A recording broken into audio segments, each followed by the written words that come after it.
All right, I'm going to do a short review of a short adventure. The adventure is called Falcon's Peak. It's from this issue of Dungeon magazine from January, February of 1987. It's issue number 3, which you might have some difficulty seeing because it's written in red here on the. I have the physical copy, but it's easier, I think, to show this on PDF. The adventure begins on page 4. It is a low-level adventure, and I've used it 3 times to begin campaigns. One time went pretty okay. First time went pretty okay. Second time was a massive disaster for the party, and the third time it went really well and became and was an important part of the campaign for quite a while, even though it's a incredibly short adventure. It is only a 7-page adventure. It begins here on page 4, and I really like this Kevin Davies. I like his artwork. One of the big things that's good about this is this picture right here. This picture on the page, just above Falcon's Peak here. The reason why I like it is that it actually shows Falcon's Peak as it looks on the map. It's even showing the physical details, like that it's up on a hill, but there's only one entrance in. That it looks like you can approach it from the back, like it should be approachable from behind. Of course, that isn't really true, but we'll get to that in just a second. The adventure background, which is right here, which tells about who the original founder, this Lord Falcon, who was a wicked, evil, bad person, but who's been dead and gone for 90 years. The only reason why this part of the background is important is because there are some monsters that are not connected to the brigands who have taken over the castle, and those monsters need to have a reason why they're there. David Howery came up with it pretty straightforward. You can see it's 2 paragraphs long, not too much information, not overwhelming amount of information. I think this is an excellent level of detail. I don't think you need more than just the 2 paragraphs. I certainly didn't. And then on this next part is where it talks about who's in charge here now. The journey from Falcon's Peak, which I placed it all 3 times outside of Waterdeep. All 3 times I started the campaign just outside of Waterdeep. And it is journey to Falcon's Peak from the nearest village takes 2 days. I had it near the village of, I can't remember the name right offhand of the little village in the Forgotten Realms.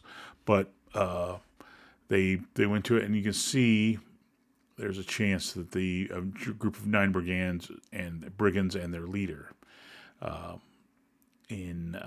think in all 3 times they ran into this. It may not have happened in the first one, but I'm almost certain that they ran into these guys. They on the third one, they'd wipe these guys out. And they did, I think, they get a pretty good job of investigating, find out who and what's there. This leader of this group is named Stankus. I don't think the second group ran into these guys, but I know the third one did. Anyway, first I'm almost completely blank on whether or not they did. So anyway, there's a hobgoblins that are also connected to the brigands. They are allied to the brigands. Sharnig is the leader. He's the chief. You can see the first 3 rooms here are their lair. There's this big rock here. That black spot marks a rock, a big boulder that requires 40 strength in order to move. In other words, you have to have multiple people to move it, because beyond is a ghoul lair. This ghoul lair These X's mark spots where these ghouls are waiting in ambush. The cave slopes from 8 feet high in entrance to only 2 feet high at the back. The ghouls are losing the fight. They retreat to the rear and crawl around among the maze of boulders. Characters are at a serious disadvantage in this situation. If the party doesn't move fast enough, anyway, they'll be in big trouble. So the second group that came through here, they took out the hobgoblins, but they never went against this, so they never got into this area here. And in this area, there are a lot of undead. There are ghouls. There are zombies armed with scythes. There's also this scythe motif because he, being Lord Falcon, worshipped the Grim Reaper. In all those games, I always made it so that the Grim Reaper was replaced by Miracle. Miracle, the god of death and undead from the Forgotten Realms. And there's 5 normal human zombies plus a giant zombie here, the monster zombie. And also there is one of the oddest encounters down here is this particular thing here in the captain's vault. This is something called scum creepers are here. And scum creepers crawl around. Scum creepers, if you don't know, they're a monster that's in the Monster Manual 2 in first edition, and I have no idea if they're in any later editions. I don't know if they made it into second edition even. They are not a monster I've ever come across in any other source other than this book. I never used them in any of my other adventures. However, there are 4 of these creatures. I don't know how many there are total, but there's 4 creatures that are actually humans transformed into these creatures. And in the first 2 times through, in the first one, I think these creatures just got wiped out. The second, they didn't get to this part, so they never ran across these guys. And in the third one, they did. They kept them safe down here, and then many months later, they actually got a chance to turn these guys, break their curse, and turn them into their normal human selves, and they were recruited into the party as henchmen. This is an unusual thing. These creatures, the ones that are, the 4 thief creepers crawl onto the floor and write, "We are human." So I think that's the only 4 that are in here. So I don't see any other sign of there being. When the party enters this room, 7 real creepers attack, dropping onto the characters. But so there are 11 total, but 4 of them don't attack. They write, "We are human," into the dust on the floor with their cilia, which is pretty cool. It's a neat little thing. It's nothing special. This is not but it is a little something to keep in mind. Scum creepers are an unused, well, at least my experience, monster, and it is interesting that they should show up out of the blue like this. But so the party wipes out the other scum creepers in the first one, and in the first one they wipe out all of them quickly, and never have these thieves reveal themselves. In the third one, they end up getting recruited into the party as henchmen. In the second one, in the second time, though, they never ran into these guys, as I already said. They also never ran into any of the stuff down here. They didn't find the quarter. They didn't find the quarter ladder. They didn't find all these not magic items, but this treasure. There is a bastard sword found down here with a jeweled hilt and silver inlaid mithril. A mithril silver and steel alloy. Sounds like a really cool weapon. It has no bonuses, but it can be enchanted up to +4. However, since it's a silvered weapon, it will affect creatures that are affected by silver weapon, which comes up a little bit later in this adventure. As you see, it's not a huge, long adventure, as I've already mentioned a couple times. When you get into the fortress, you can fight your way up from below, and that's what that's what these guys do. Let's see, the 14, or you can try and fight your way up. If you fight your way up from below, you come up into area 16, which is a storage room. If you come in through the front door, you're going to fight all these brigands. They're mostly first level characters. I mean, 0 level guys, but there are a number of higher level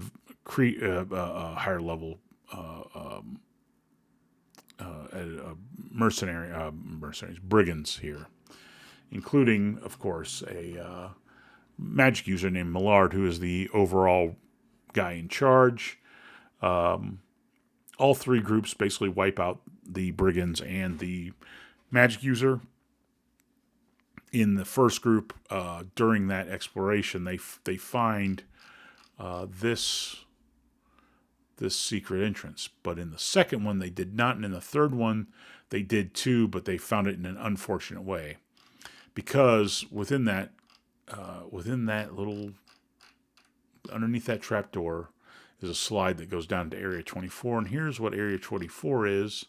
And you see, again, an excellent illustration. That is actually, I think, a pretty groovy-looking illustration. Maybe you don't, but for a little black and white illustration, it seems pretty effective. I like it. And what is there is a wight, which is an incredibly dangerous monster for low-level characters. Basically, he hits you, you die because he drains you a level, and then you rise as a wight under his servant. So it's very fast. This get out of control. First time through, they beat this. They killed this creature using the silver sword from before, and probably other magic items. I can't quite remember exactly. Second one, they cleared out everything but the undead, and the party managed to level up after the encounters, and they may have done. I think they'd done some previous adventure before getting here. Anyway, everybody in the party leveled up except for the single class paladin, and the single class paladin stayed at the keep with. There are some slaves here that they free, and they become the servants, and hirelings for the party. Once the party leaves, the paladin hears something moving down below, because he stays here in Millard's room, room 23, and he hears something moving below him. He goes down to investigate, and without a magic weapon, he actually ends up dying at the hands of the wight. He, as a wight, under the control of a wight, go and kill all the other servants. And when the party gets back from their training, they come to find this keep infested with wights, and they make a hasty retreat, and basically Falcon's Peak is no longer under their control. The first group took over Falcon's Peak, killed this wight. There's a group of enemies that come back.